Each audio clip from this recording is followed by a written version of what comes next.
ஓம் ஸ்ரீ குருபியோ நமக. ஓம் ஸ்ரீ மகா பெரியவா சரணம். மே 20ஆம் தேதி செவ்வாய்க்கிழமை இன்றைய தினம் தேய்பிரை அஷ்டமி. இப்ப நம்ம சொல்லக்கூடிய இந்த பொருட்கள் மேல ஒரே ஒரு தீபத்தை ஏத்துறதால தொட்டதெல்லாம் வெற்றி, அதிரடி பணவரவு ஏற்படும். அது என்ன தீபம், அதை எப்படி பயன்படுத்தணும்னு பார்க்கறதுக்கு முன்னாடி நம்மளோட வீடியோஸை இப்பதான் நீங்க ஃபர்ஸ்ட் டைம் பார்க்குறீங்கன்னா மறக்காம சப்ஸ்கிரைப் பண்ணிக்கோங்க. தொடர்ந்து இது மாதிரி அப்டேட் தெரிஞ்சுக்கிறதுக்கு பக்கத்துல ஒரு நோட்டிஃபிகேஷன் பெல்லை கிளிக் பண்ணி ஆல் அப்படிங்க செலக்ட் பண்ணிக்கோங்க.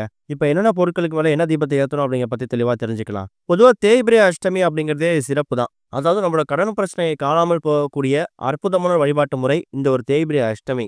அதே தேய்பிரை அஷ்டமி செவ்வாய்க்கிழமையில வந்திருந்தது, அது கூடுதல் விசேஷம். செவ்வாய்க்கிழமை அன்னைக்கு என்ன ஒரு விசேஷ தினங்கள் விரதங்கள் வந்திருந்தாலும் அதை ருணம் தீர்க்கக்கூடிய அப்படின்னு சொல்லலாம். இப்ப உதாரணத்துக்கு இன்றைய தினம் தேய்பிரை அஷ்டமி அப்படிங்கிறதால ருணம் தீர்க்கும் தேய்பிரை அஷ்டமி. ருணம்னா என்ன?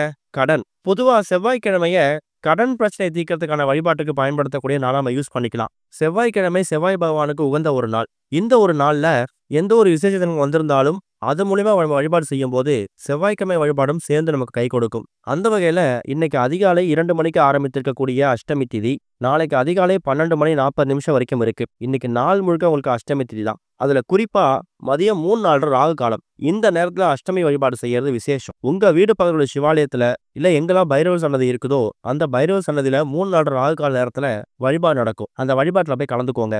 பைரவர் அப்படிங்கிறவர் யாரு? காவல் தெய்வம். 8 திக்குகளுக்கும் காவல் தெய்வமா இருக்கக்கூடியவர். நம்முடைய எல்லா பிரச்சனைகளும் தீர்த்து வைக்கக்கூடியவர்.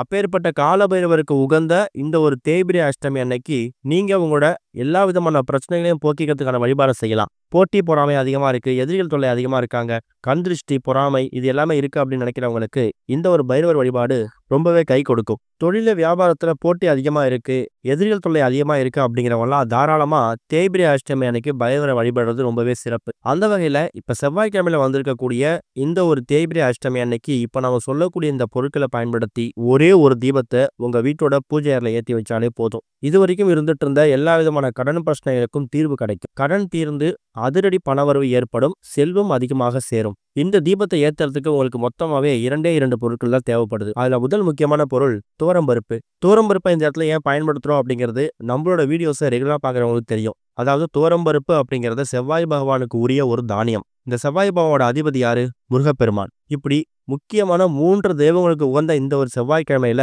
இந்த ஒரு தேய்பிரை அஷ்டமி வந்திருக்கிறதால கடன் பிரச்சனை வழிபாட்டுக்கு நம்ம துவரம்பருப்பை அதிகமா பயன்படுத்துவோம். அதனால ஒரே ஒரு கைப்பிடி அளவு துவரம்பருப்பை எடுத்துக்கோங்க. அடுத்ததா 8 எண்ணிக்கையில கிராம்பு. கிராம்பு அப்படிங்கிறது வாசனை மிகுந்த ஒரு பொருள். கால பைரவரை பொறுத்த வரைக்கும் வாசனை மிக்க எல்லா பொருட்கள்லயும் பைரவ கடாட்சம் இருக்குன்னு சொல்றாங்க.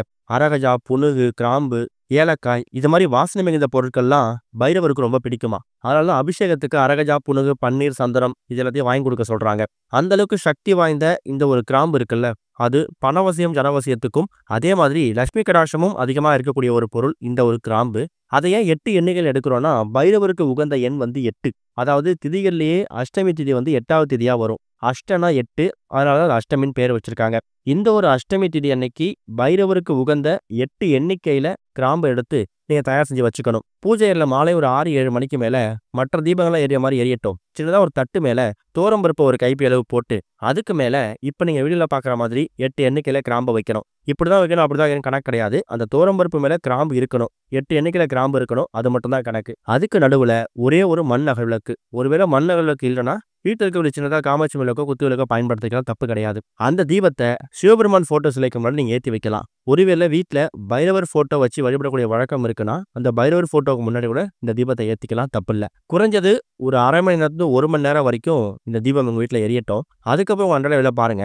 மற்ற விளக்கெல்லாம் குளிர வைக்கும் போது இந்த விளக்கையும் குளிர வச்சுட்டு அந்த துவரம்பருப்பை மட்டும் எடுத்து காக்கை குருவிகளுக்கு தானமா போட்டுருங்க. அந்த கிராம்பை உங்க வீட்டுல என்ன இடத்துல வைக்கணும் ஆசைப்படுறீங்களோ, அதாவது பீரோ, லாக்கர், கல்லாப்பட்டி, உங்களோட மணி பர்ஸ், ஹேண்ட்பேக்கு, உங்க வீட்டுல இருக்கக்கூடிய காரு, பைக்கு இந்த மாதிரி இடத்துல வைக்கும் போது காவல் தெய்வமா பைரவர் அமருவாரு. அது மட்டும் இல்லாம செல்வ செழிப்பு அதிகமாகும், பணவசியம் ஏற்படும். பார்க்கறதுக்கு ரொம்ப எளிமையான தீபம் மாதிரி தெரியும். கடன் பிரச்சனையை வேரோடு அறுக்கக்கூடிய துவரம்பருப்பையும் பைரவ கடாட்சமும் பணவசியத்தை ஏற்படுத்தக்கூடிய கிராம்பியம் பயன்படுத்தி ஏற்றக்கூடிய ஒரு தீபம் உங்க வாழ்க்கையவே புரட்டி போட போகுது அப்படிங்கிறத மறந்துடாதீங்க.